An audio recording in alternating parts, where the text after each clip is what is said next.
네, 안녕하세요. 네, 안녕하세요. 네, 소개 좀 부탁드립니다. 네, 저는 10대를 위한 워런 버핏 경제 수업, 그리고 10대를 위한 글로벌 빅테크 수업, 두 가지 책을 쓰게 된 공동저자 이경민이라고 합니다. 10대를 위한 워런 버핏 경제 수업. 와, 이 책 제목이 정말 눈에 확 들어오고 멋있었는데 네. 쓰게 된 계기와 동기가 어떻게 되세요?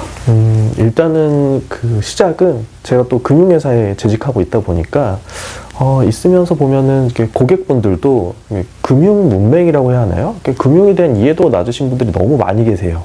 그러다 보니까 사실 처음 주식 투자나 이런 거를 너무 어렵게 하시고, 그리고 뭔가 뜬 소문이나 뭐 부정확한 정보를 가지고 투자하시는 분들도 많이 계시더라고요. 근데 어른도 이럴진데 학생들은 요즘 보니까 막 도박을 한다고 하고, 경제적인 인식이나 어떤 학습 수준이 굉장히 낮아 있더라고요.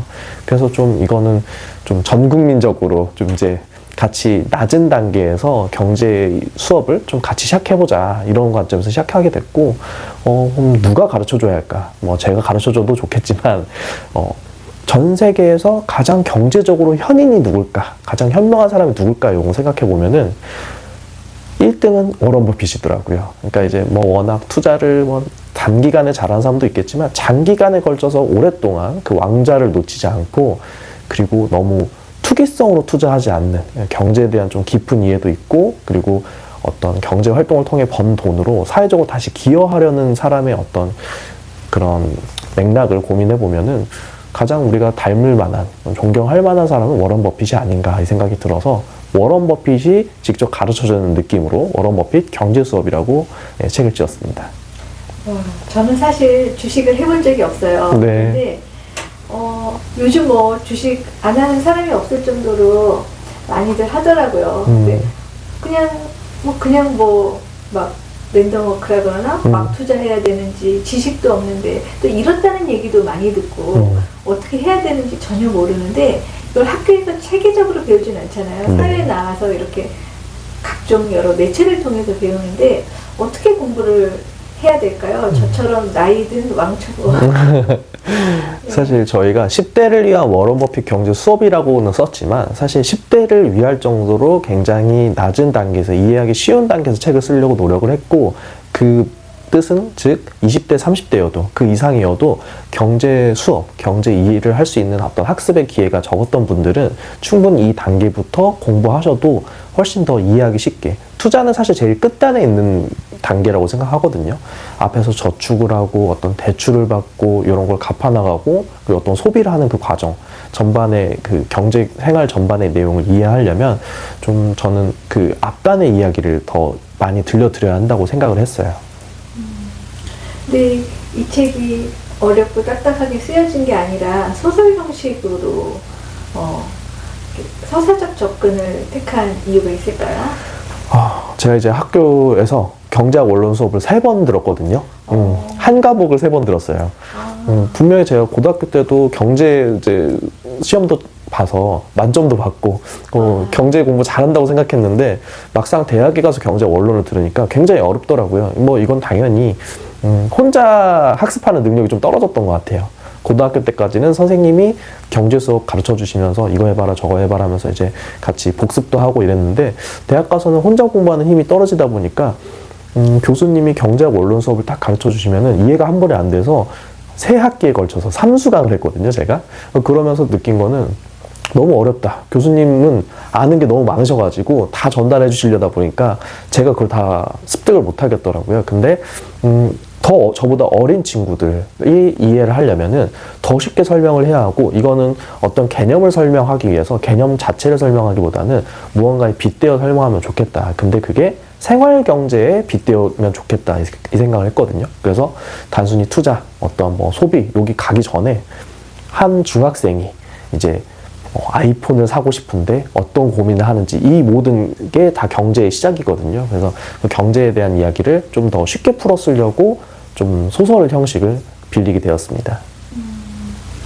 우리는 열심히 살아라, 열심히 직장 생활해라, 한 직장에 이제 평생 뼈묻던 좀 옛날 시대에서 요즘은 되게 다양한 직업도 갖고 돈을 버는 방법도 다양한데, 경제 공부를 하면 그 목적이 돈을 벌기 위한 건가요? 저는 사실 잘 벌 수 있나요? 돈을 잘 버는 거는 네. 너무 다양한 것 같아요. 이게 뭐 제가 투자회사에 있으니까 투자해서 버시는 분들도 있고, 잃으시는 분들도 있고, 사업을 해서 버시는 분들도 있고, 마찬가지잖아요. 근데 저는 경제 공부를 해야 하는 이유 자체는 경제에 내 삶이 종속되지 않으려고 그런 이제 공부하는 부분이 크거든요.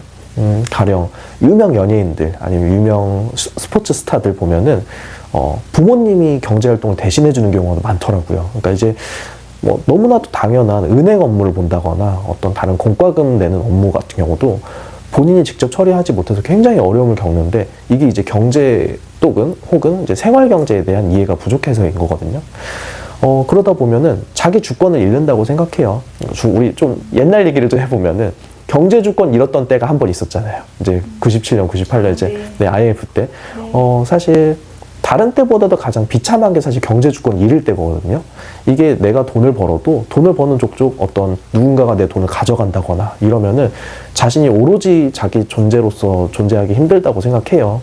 이게 그러면은 돈의 종속이 되어 가는 거거든요.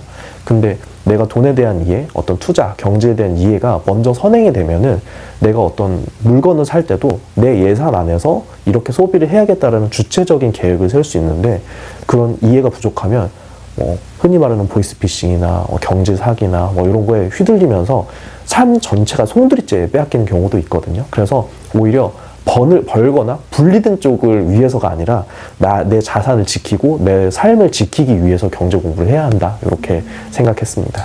아, 정말 막 팍팍 꽂혀요. 이렇게 워런 버핏도 있지만 한국에는 워런 버핏 같은 좀 이렇게 살면 참 본받을 만한 롤모델이 있을까요?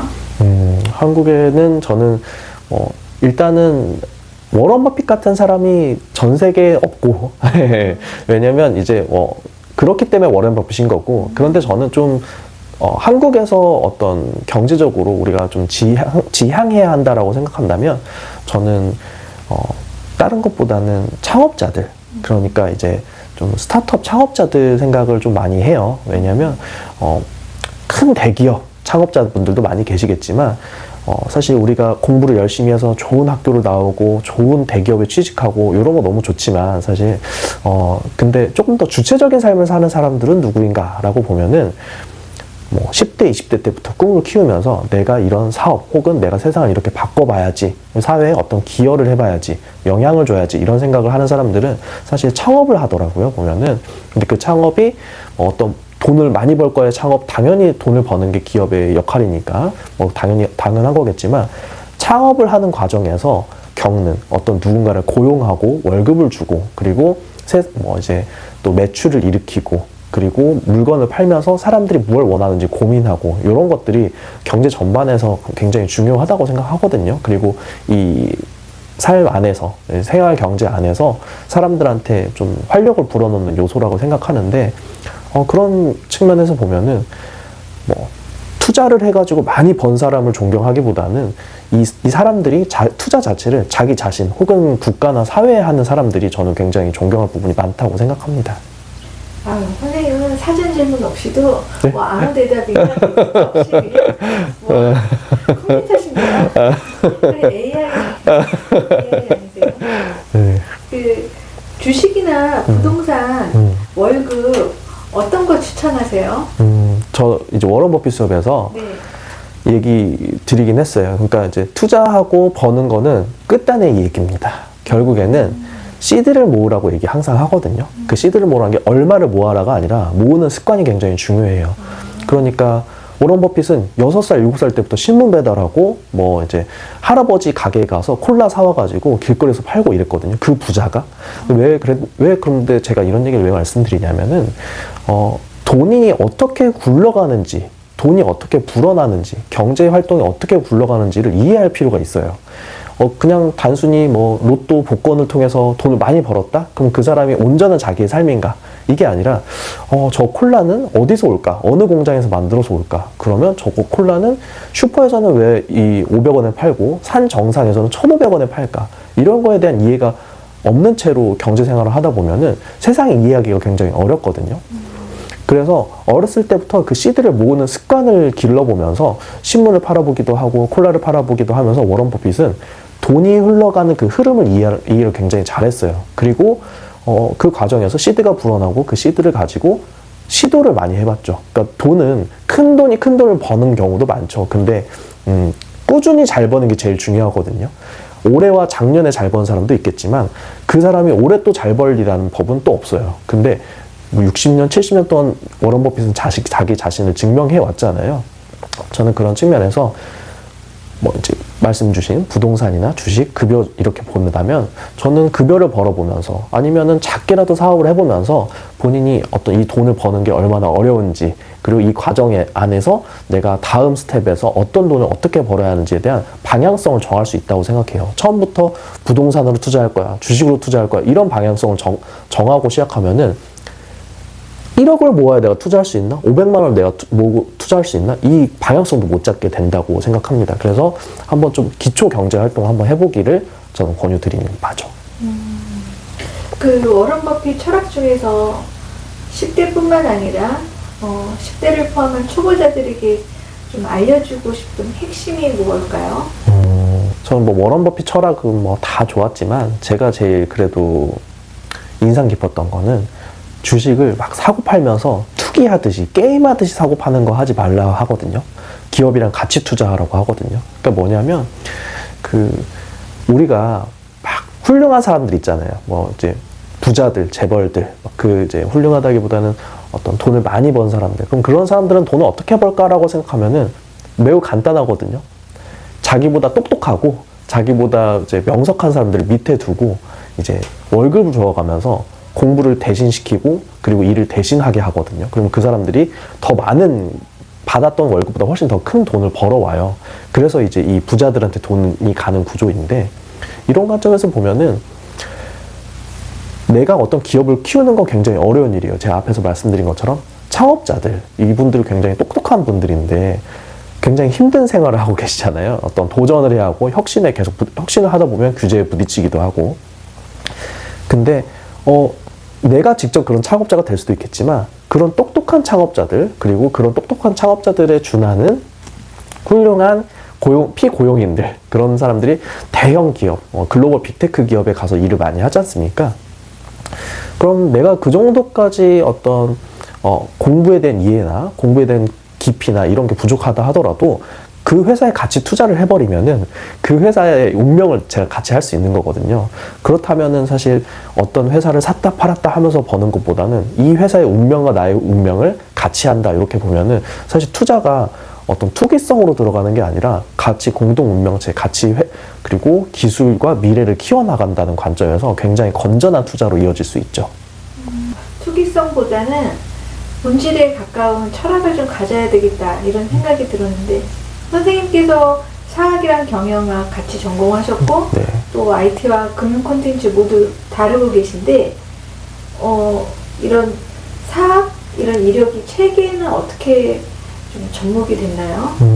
일단은 저는 사실 제가 사학 경영학을 같이 전공했다고 하지만 크게 다르진 않더라고요. 이게 보면은 경영학이라고 하면은 뭐 회계 업무도 있고 뭐 그런 것도 있겠지만 사실 어떤 사람이 세상에서 무언가 필요하다는 고민을 발견하고 그걸 사람들한테 물건이나 서비스로 제공하는 그 과정 전반을 경영학이라고 하잖아요. 근데 그걸 보면은 우리 역사 공부할 때 비슷한 점에서 많이 발견되거든요. 뭐 어떤 이모문란 뭐 이런 게 있다고 하면은 어떤 처우가 부당했다거나 그런 과거 배경, 원인들이 있잖아요. 우리가 그런 배경을 이해하지 못하고는 군인들이 왜 반란을 일으켰을까? 뭐 이렇게 생각을 해요. 근데 지나고 보면은 그 안에 뭐 쌀하고 뭐 겨랑 그리고 모래랑 섞어서 줬다더라. 그래서 부당하게 느꼈다더라. 그래서 그 사람들은 반란을 일으킬 수밖에 없었다. 이러면 이제 이해가 쉽잖아요. 마찬가지로 어떤 내가 투자나 기업 경영을 할 때도 굉장히 그런 인과관계가 굉장히 중요하거든요. 예, 그래서 저는 사학이나 경영학이 그런 맥락에서 같은 학문이라고 생각을 했고, 예, 그리고 IT랑 경영학 뭐 이런 것도 보면은 IT, 금융 이런 것도 보면 사실 금융이라는 게 어떤 다른 분야로 일컬어질 맥락일까라고 한 데는 저는 좀 의아한 부분이 있어요. 금융 자체는 사실 그냥 핏줄 같은 거라고 생각해요. 예. 피가 흐르는 그 강이라고 생각이 들어서 어떤 산업 하나하나가 좀 더 커지고 뭐 어떠면 보호를 받아야 하고 그리고 도움을 받아야 할 때 그 피처럼 그 기관을 이어주는 맥락을 금융기관이 하는 부분이 크고 그러다 보니 어떤 다양한 산업과 금융 이런 전반이 별개로 이루어지는 게 아니라 굉장히 매우 밀접하게 연결되어 있다고 생각을 해요. 그래서 그런 부분에서 저는 어떤 책을 쓰거나 어떤 기업 경영이나 아니면 투자를 바라보는 철학이나 모두 서로 인과관계가 굉장히 중요하다. 그리고 그 사람들이 어떤 행동을 하게 되었을까 했을 때 그 행동에 대한 배경을 이해하는 그 과정에 대한 이해가 굉장히 중요하다. 이렇게 생각하고 있습니다. 와, 교수님 같으신 아, 적으면서 하게 되는데요. 글 쓰는 워컵이라는 필명으로도 활동 중이시잖아요. 네. 요즘 뭐 쓰고 계신 글이 있으신지 앞으로 네. 또 계획이 있으신지. 제가 요즘은 좀 길게 쓰고 있어가지고 이제 어떻게 시리즈로 올려보려고 하고 있는데 뭐 대표적으로 SNS 중독 이야기를 좀 길게 쓰고 있어요. 그러니까 맞아요. 네. 너무 심각합니다. 네. 난리 났어요. 네, 사실 이게 SNS 중독이라고 하지만 전 세계가 다 그렇게 진행이 되고 있어서 이 SNS를 중심으로 사업이 그리고 산업이 굉장히 빠르게 팽창되고 있고 걸쳐지지 않은 산업이 없어요. 그냥 가령 예를 들어볼게요. 지금 많은 사람들이 영화관을 안 가고 있거든요. 네. 그럼 영화가 재미없어서 안 가나? 라고 하면은 넷플릭스 우리 다 보고 네. 있거든요. 구독자. 그쵸. 그래서, 왜 그러면은 사람들이 영화관을 안 갈까? 그러면 OTT 때문에 안 갈까? 당연히 OTT 때문에 안 가는 부분도 있고. 또 반면에 야구장은 엄청 많이 가요. 옛날에 생각해 봤을 때는 야구장은 조금 세련되지 못하고 영화관이 세련됐다고 생각했거든요. 근데 요즘은 야구장이 더 세련됐다고 생각해요. 선생님 요즘 사람이신데 어떻게 하세요? 아, 그런가요? 저도 어렸을 때부터 야구장을 다녔어가지고. 근데 요즘 보면은 야구장을 많이 가는 이유가 영화관을 많이 안 가는 이유와 겹쳐요. 인스타그램에 올리기 좋은 배경은 영화관이 아니라 야구장이에요. 그러니까 이건 뭐냐면 내가 인스타그램에는 보여주고 싶고 내가 어떻게 즐기고 있는지 모습을 굉장히 단편적으로 조각조각 보여주고 있잖아요. 근데 영화관을 가고 싶은 걸 보여주기 싫은 게 아니라 영화관에서 무언가를 내가 즐기고 있는 행위를 보여줄 수 있는 게 없어요. 반면에 야구장에서는 야구를 보고 내가 치킨을 먹고 친구들이랑 유니폼 자랑도 하고 응원하는 모습 이런 거를 같이 다 공유할 수 있거든요.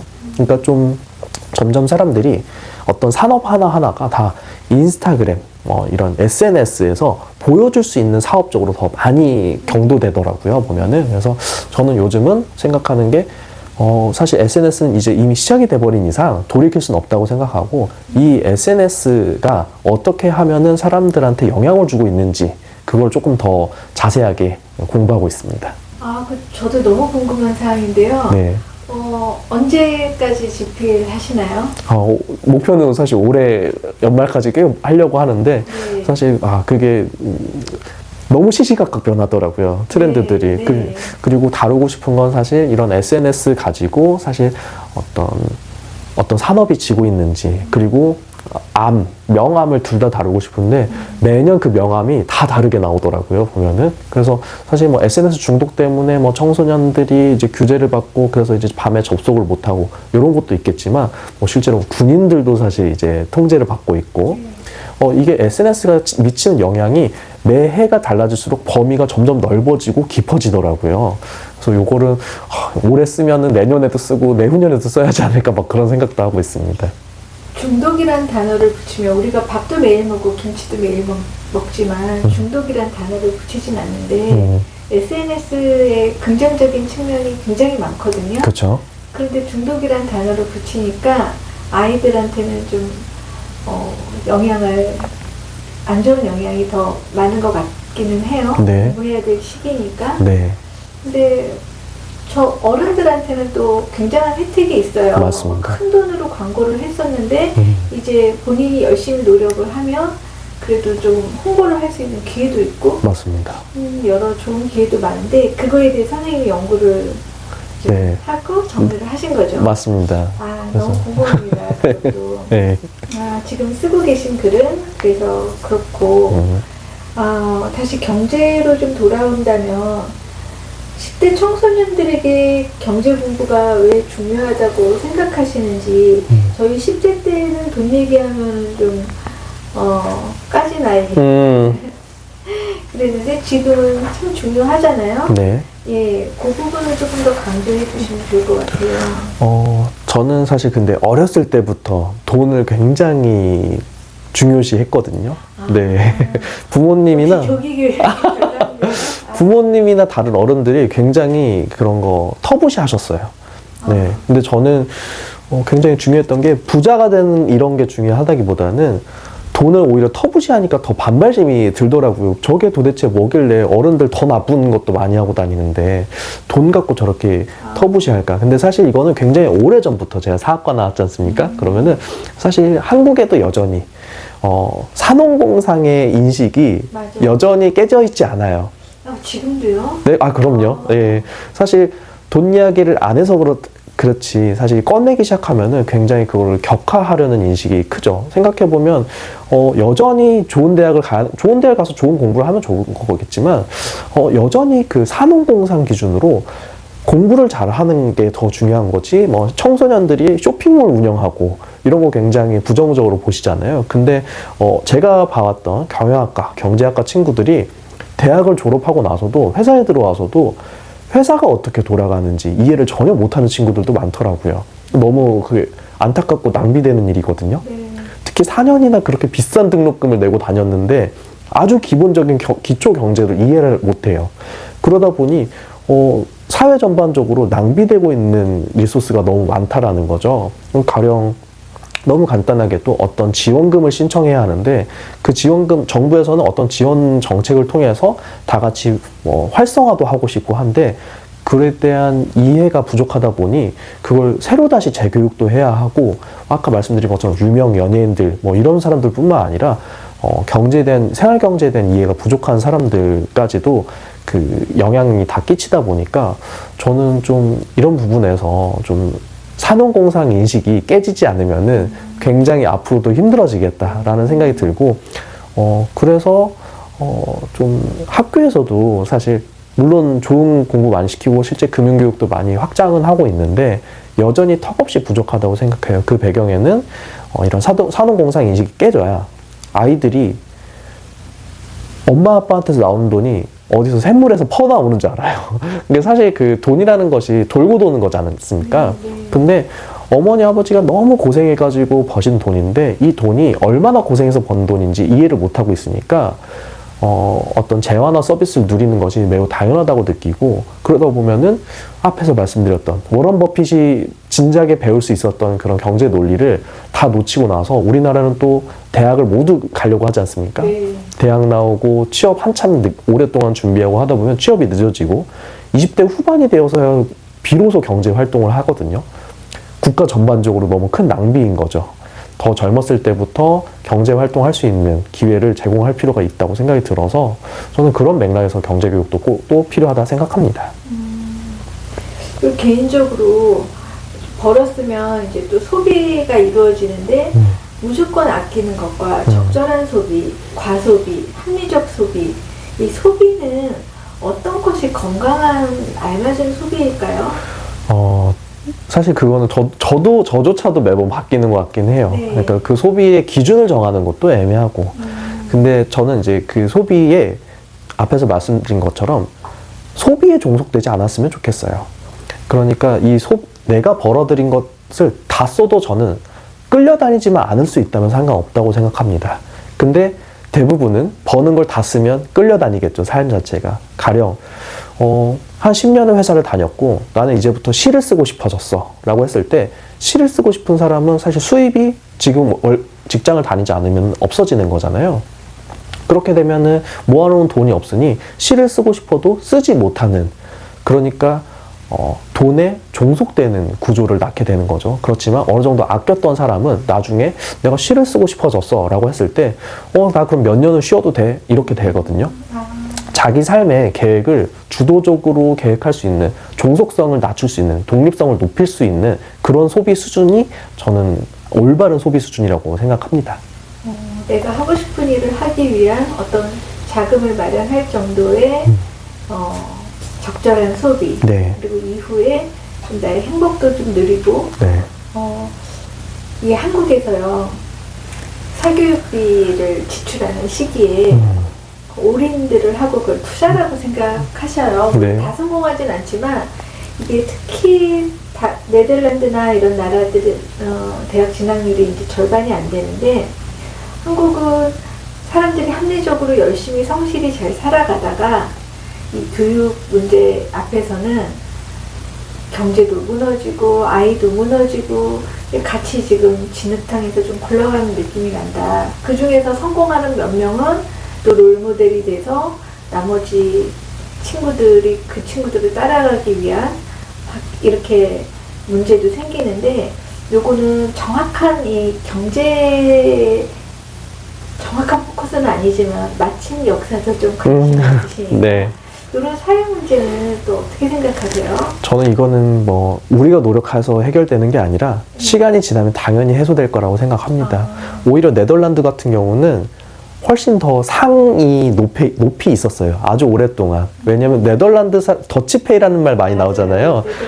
네, 네덜란드 자체가 이제 더치니까. 그러면은 네덜란드만큼 사실 그렇게 돈에 더 민감하고 예민한 나라가 없거든요, 보면은. 근데 제가 왜 시간이 지나면 해결이 된다라고 했냐면, 아직 한국은 세워진 지 얼마 안 된 나라예요.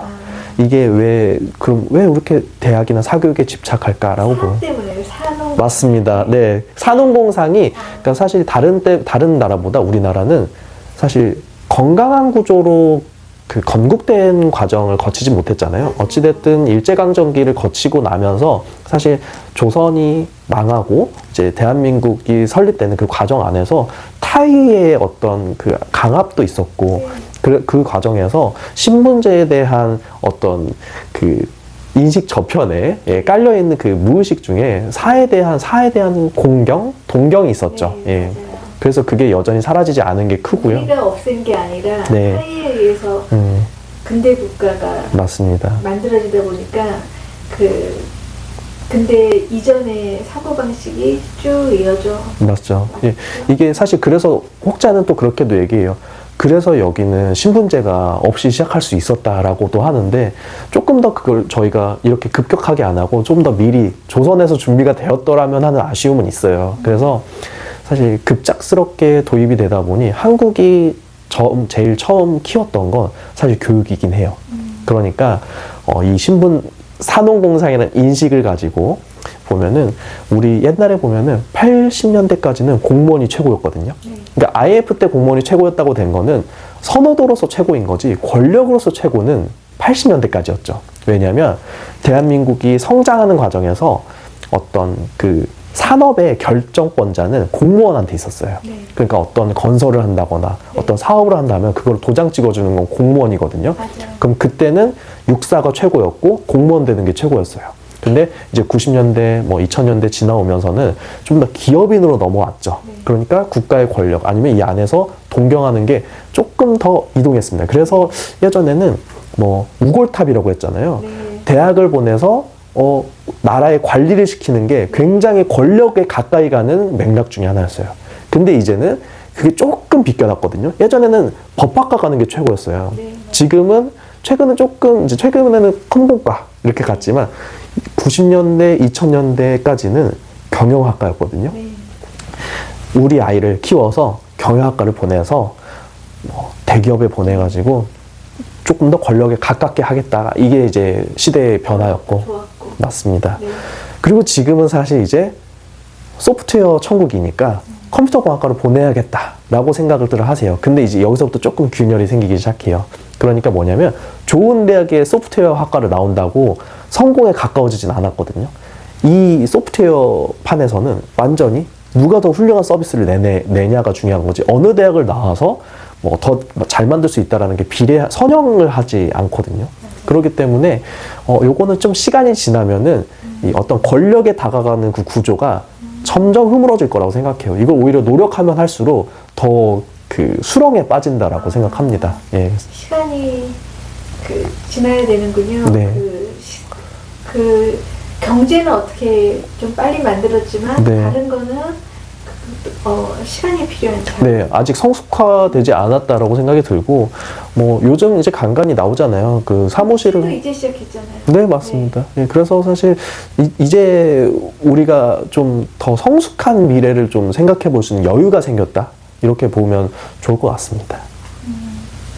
아, 그런데 뭐 선진국에 진입했다고 말은 하는데, 그 몇몇 가지 보여지는 거 말고는 뭐 정리된 게 없어서 맞아요. 선진국이라고 하기도 조금 난감한 부분도 많아요. 네. 선생님 책을 소개하신다면 이 책의 장점은 이겁니다. 네. 10대를 위한 워런 버핏 수업, 경제 수업의 장점은 사실 여전히 학교에서도 가르쳐주지 못하고 있고 대학에 가서도 이미 배웠다고 생각해서 가르쳐주지 않는 내용들이에요. 그런데 대학을 졸업하고 사회에 나오거나 아니면 뭐 고등학교를 마치고 사회를 나왔을 때 어른들은 이미 다 배워온 상태인데 사회 초년생들한테 기대하고 있는 부분들을 사회 초년생들은 굉장히 어려움을 겪고 있거든요. 우리 아이가 이걸 조금 더 먼저 알았더라면 그런 방황을 덜 했을 텐데 저는 그 방황을 줄여주는 시간을 이 10대를 위한 워런 버핏 경제 수업이 제시한다고 생각합니다.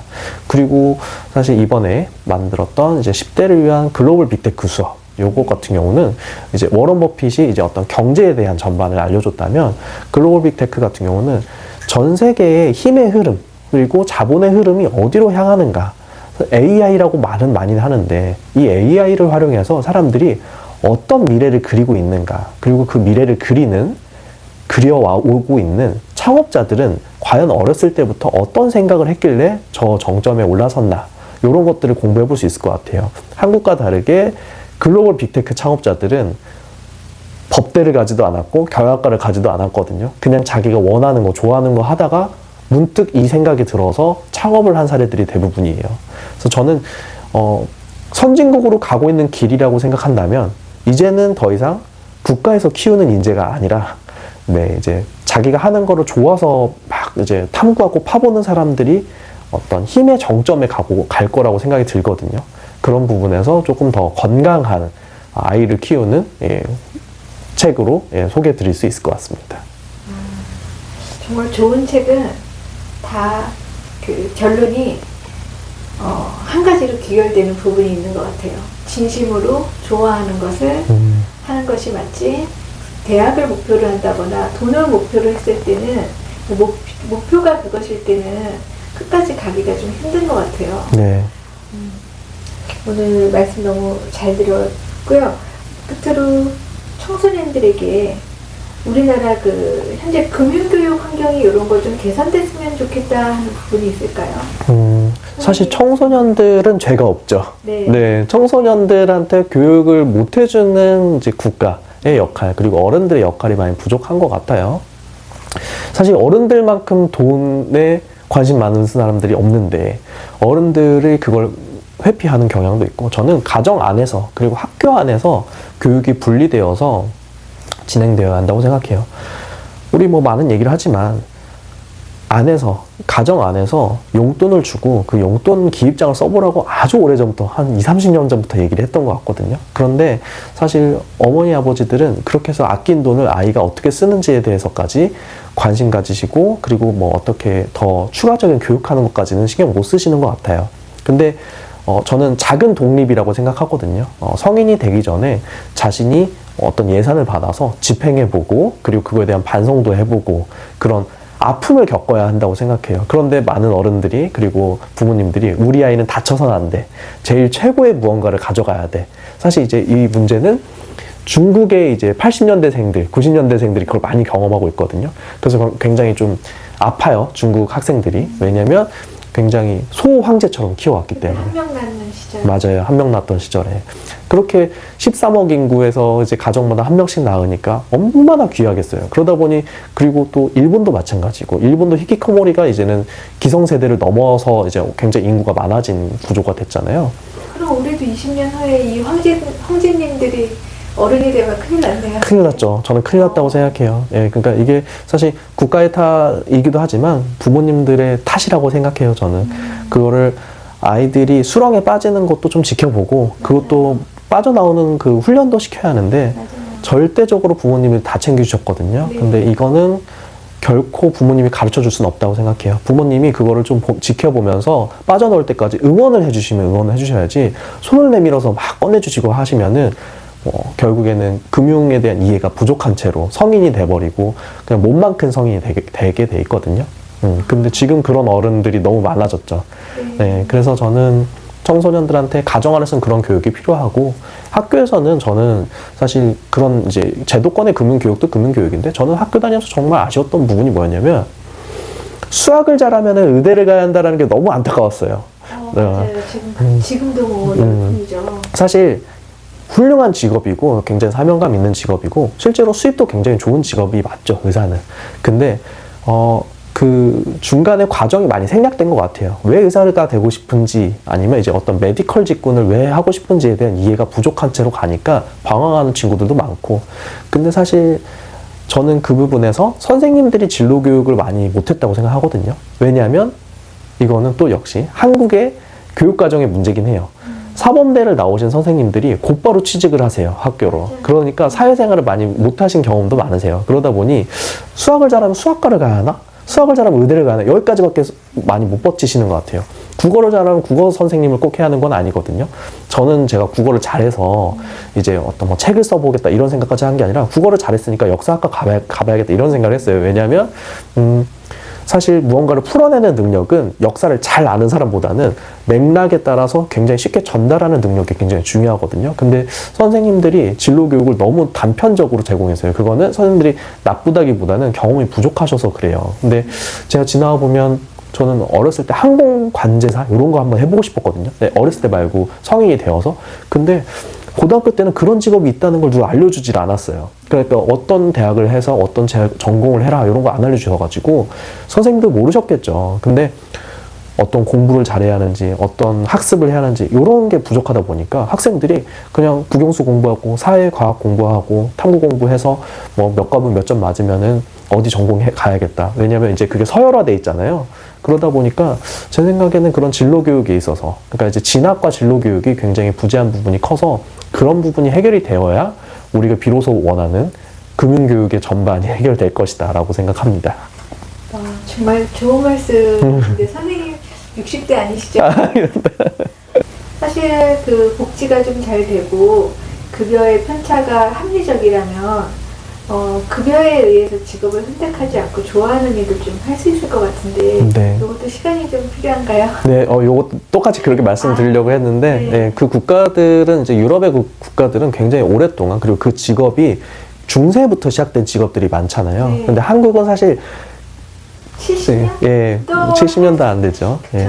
뭐 재건하고 거의 70년대부터 조금 네, 그렇기 때문에 사실 직업적으로 선택의 폭이 좁은 것도 있고 깊이가 부족한 부분도 있어요. 반면에 사실 지금 일본 같은 경우는 막 500년 된, 1000년 된 가게도 있고 공장도 있고 회사도 있잖아요. 그런 거 굉장히 저는 이제 부러운 게 사실 우리가 중간에 허리가 뚝 끊겨버렸던 것도 아쉽긴 하거든요. 조금 더 좀 오랜 역사를 가지고 직업의 역사를 만들었다면은 사실 지금 직업을 선택하는 데 있어서 조금 더 고민을 할 수 있는 기회가 생기지 않았을까라는 생각도 듭니다. 근데 우리가 배우기로는 잠 안 자고 미친 듯이 공부하면 신분 상승이 가능하다. 이게 이제 다 뒤집히다 보니까 그런 뿌리는 없지만 네.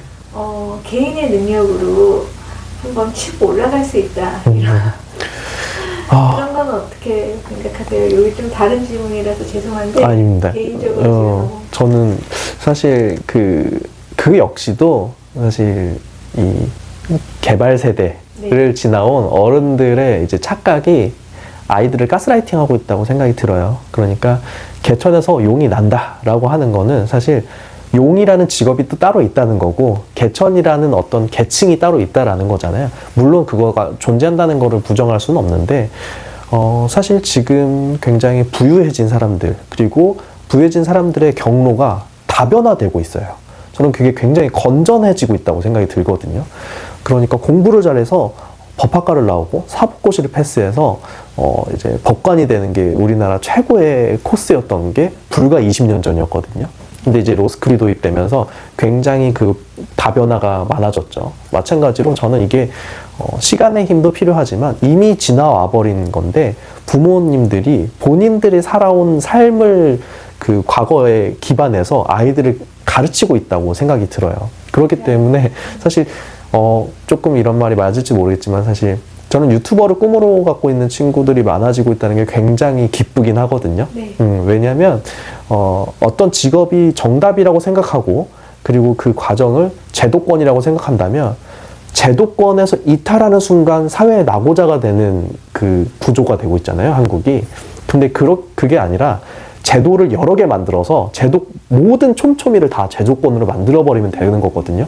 그래서 뭐 유튜버 하면 망한다라고 하지만 유튜브를 안 하고 뭐 좋은 대학 나오고 좋은 회사 들어가는 거를 제도권이라 한다면 탈락의 기준으로 본다면 오히려 유튜버는 탈락은 덜 할 거예요. 반면에 지금 좋은 대학을 가고 좋은 회사를 간다는 건 탈락 수가 훨씬 더 모수가 크거든요. 어떤 게 사회를 병들게 하고 있는가라고 보면은 저는 우열을 가리기 힘들다고 봅니다. 사실 뭐 이제 일본 얘기도 아까 말씀드렸지만 일본 같은 경우는 방황하는 시간이 굉장히 짧아요. 왜냐하면 그 중견기업과 대기업 사이의 그 근로임금 격차가 거의 나지 않거든요. 물론 그 시간이 지날수록 날 수는 있겠지만요. 근데 한국은 중견기업과 중소기업과 대기업 간의 근로임금 격차가 굉장히 많이 벌어져 있고 앞으로도 계속 더 벌어질 거라고 봅니다. 네, 특히 뭐 휴가, 보상 네. 이런 것도 뭐 작은 기업은 뭐 거의 힘드니까요. 그렇죠. 그러면은 사실 일본은 일단 취업하고 보자거든요. 학생들이. 그러니까 미리 취업도 해요. 왜냐면 무차별한 나의 취업의 질이 무차별하기 때문에. 근데 한국의 학생들은 내가 재수하고 삼수해서 좋은 대학 가야지가 하면서 시간적으로 사회적으로 2년, 3년이 낭비되는 거고 또 취업을 준비하면서도 취업이 안 되면 1년, 2년을 또 유예하거든요, 졸업을. 그러면서 전 사회적으로 낭비하고 있는 시간이 4, 5년씩 늘어나는 겁니다. 그렇기 때문에 사실 사회적 낭비로 보면은 그 제도권의 탈락자들이 더 많아지는 구조이거든요.